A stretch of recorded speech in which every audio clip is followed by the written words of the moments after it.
하나님, 진심으로 주의 은혜를 감사합니다. 주의 은혜가 아닌 것이 없음을 고백합니다. 나의 나된 것이 오직 주의 은혜입니다. 나의 약한 그때가 강할 때인 것도 고백합니다. 하나님, 오늘도 하나님의 시간을 우리에게 열어주시고 호흡이 있게 하시고 그리스도의 심장으로 뜨겁게 타오를 수 있도록 우리를 권고하시니 감사합니다. 하나님, 이 땅의 삶을 살아가면서 저 천국을 향하여 달려가는 이 땅의 나그네일 뿐입니다. 이런 나그네에게 영광스럽게도 하늘의 비밀들을 알게 하시고 그 비밀들을 향하여 달려갈 수 있는 하나님의 사람으로 인도하시니 감사합니다. 오늘 하루 살아갈 때 시간 속에서 이 놀라운 하나님의 은총을 기억하며 살아갈 수 있도록 더욱더 큰 은혜로 함께해 주옵소서. 온전히 성령의 기름 부어서 오늘 한 시간이 하나님의 영광이 선포되어질 수 있도록 은혜를 베풀어 주시옵소서. 주님의 이름으로 우리 하나님의 사람들을 축복하고 또 축복합니다. 오늘 모든 되어지는 일들이 하나님이 영광 받으시기에 합당한 일들 되어질 수 있도록 축복하여 주옵소서. 감사하오며 예수님의 이름으로 기도하옵나이다. 아멘. 빌립보서 4장 17절에서 20절 말씀 우리 한번 같이 한 절씩 교독하겠습니다. 17절부터 20절까지입니다. 내가 선물을 구함이 아니요 오직 너희에게 유익하도록 풍성한 열매를 구함이라.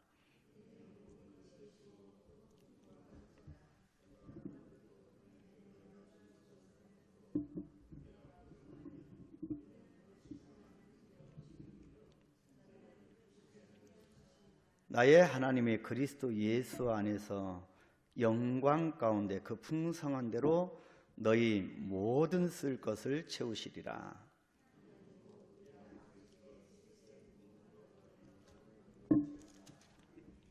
아멘. 바울은 이제 빌립보 교회가 자기에게 보낸 선교 헌금에 대한 마지막 부분을 언급을 하고 있습니다. 바울은 앞절에서 저들이 보낸 선교 헌금은 새로운 싹이 나는 성화적 진보라고 말한 바가 있습니다. 그리고 그것은 바울의 괴로움에 참여하는 일, 곧 복음 운동의 수고에 동참하는 일이라고 했습니다.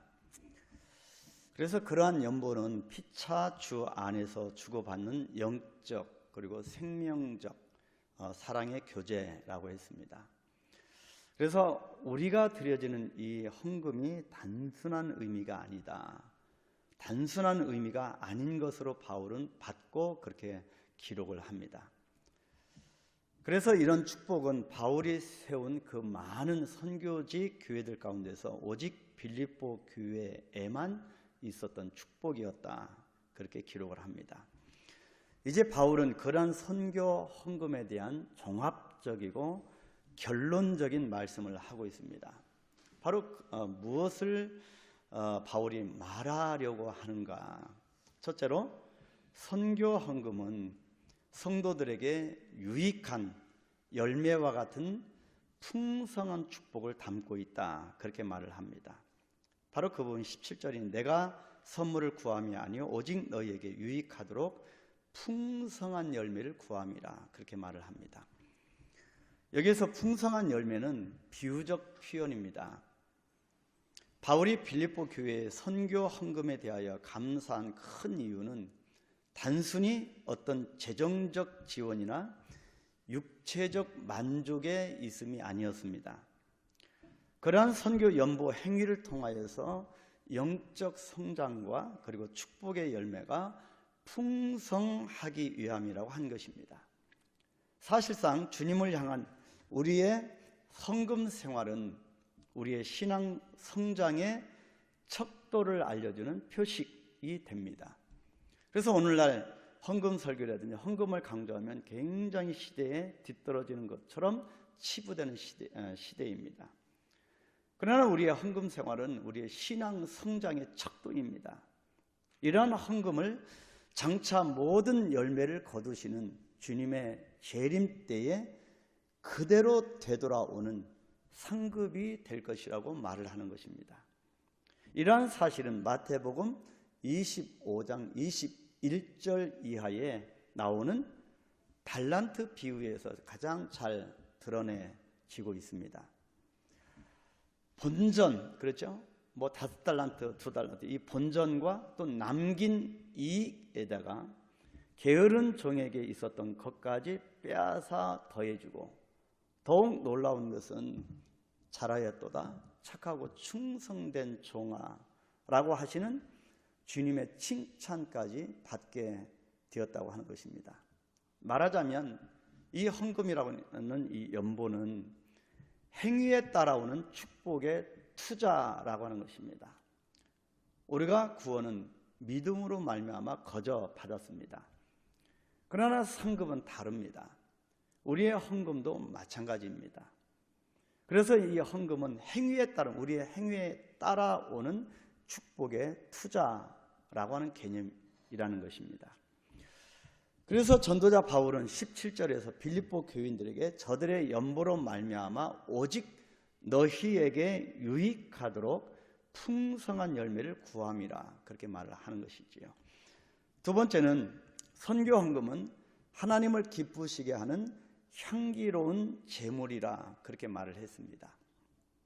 빌립보 교회는 바울에게 선교 헌금을 보냈습니다. 그런데 바울은 그 선교 헌금의 의미를 이것은 하나님께 드리는 향기로운 제물이라, 그렇게 표현을 하는 것입니다. 그래서 하나님을 기쁘시게 한 일이라고 그 연보의 참된 의의를 밝히고 있습니다. 여러분, 여기에서 향기로운 제물은 구약 시대의 거룩한 제물처럼 하나님을 기쁘시게 했다고 말을 합니다.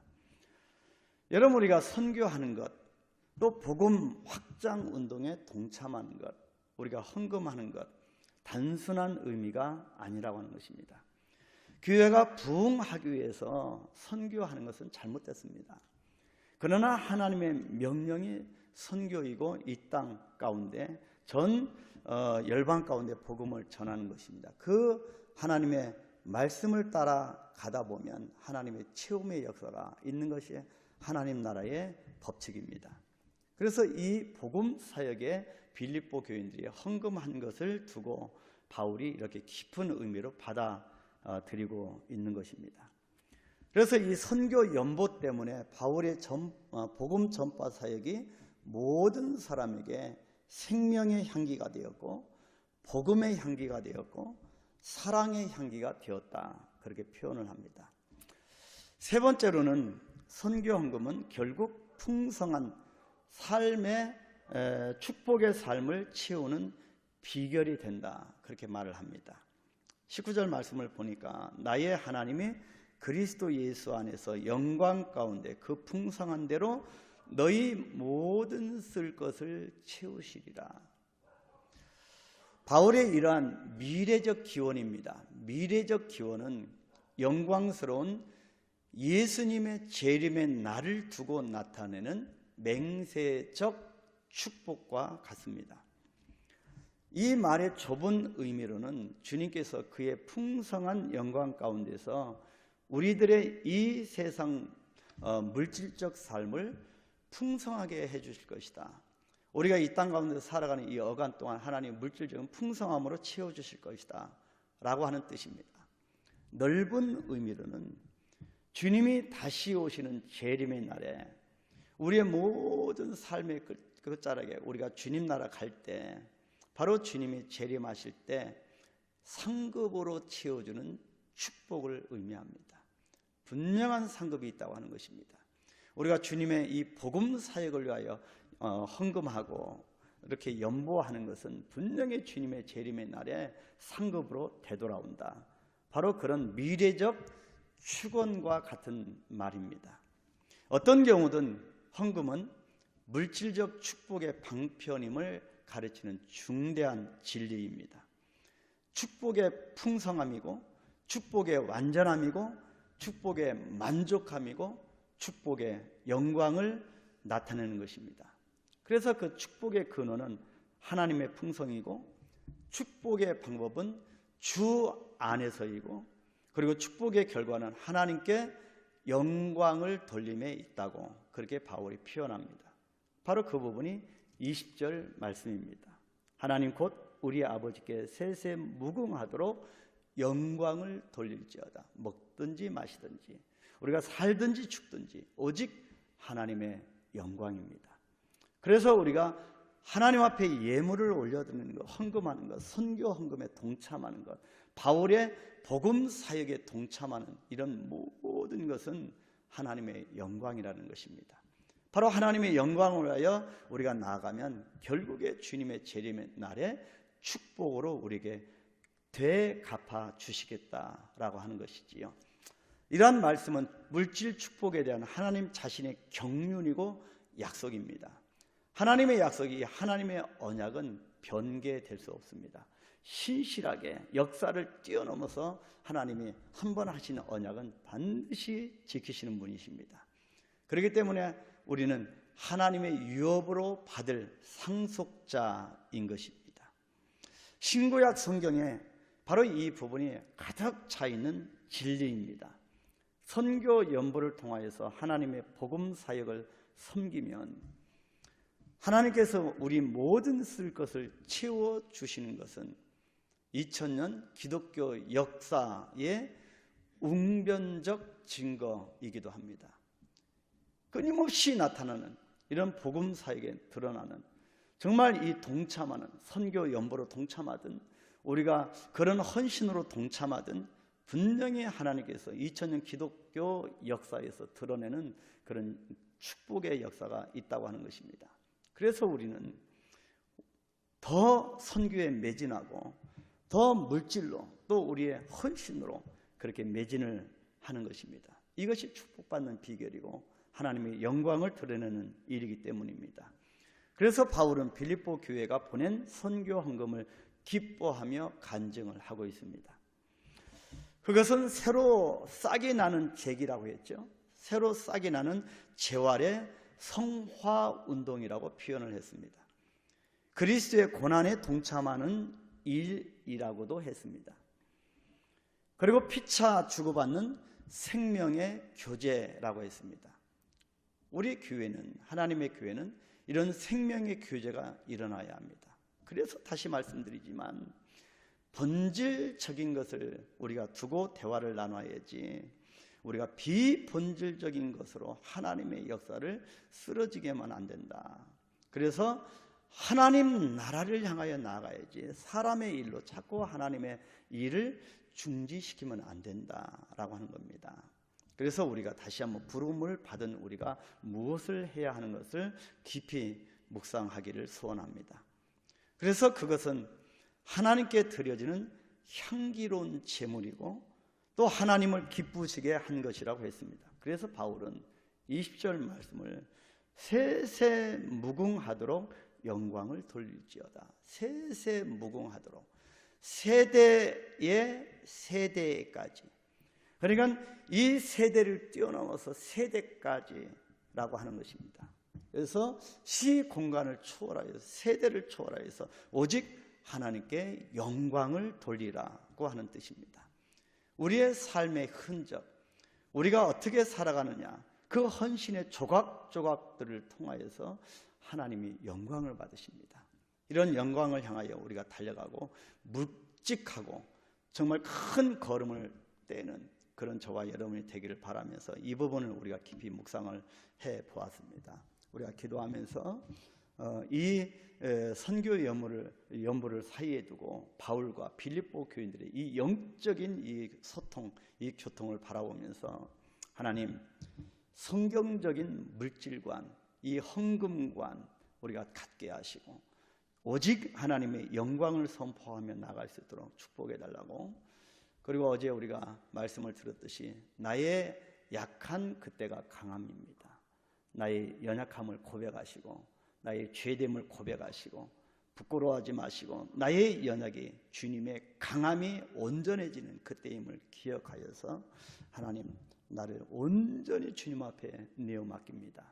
나의 삶의 모든 과정의 주인은 주님 한 분입니다. 다스려 주옵소서. 나를 온전히 지배하옵소서. 나의 연약에 오히려 주님의 강함이 온전해지는 역사가 드러날 수 있도록 축복해달라고 간절히 기도하시고, 이런 주님의 강함이 이번 한 주간 나를 온전히 사로잡아서 하나님이 원하시는 승리를 구가할 수 있도록 축복해달라고 간절히 기도하시겠습니다. 주기도문합니다. 하늘에 계신 우리 아버지여, 이름이 거룩히 여김을 받으시오며 나라에 임하옵시며 뜻이 하늘에서 이룬 것 같이 땅에서도 이루어지이다. 오늘날 우리에게 일용할 양식을 주옵시고 우리가 우리에게 죄 지은 자를 사하여 준 것 같이 우리의 죄를 사하여 주옵시고 우리를 시험에 들게 하지 마옵시고 다만 악에서 구하옵소서. 나라와 권세와 영광이 아버지께 영원히 이사옵나이다. 아멘.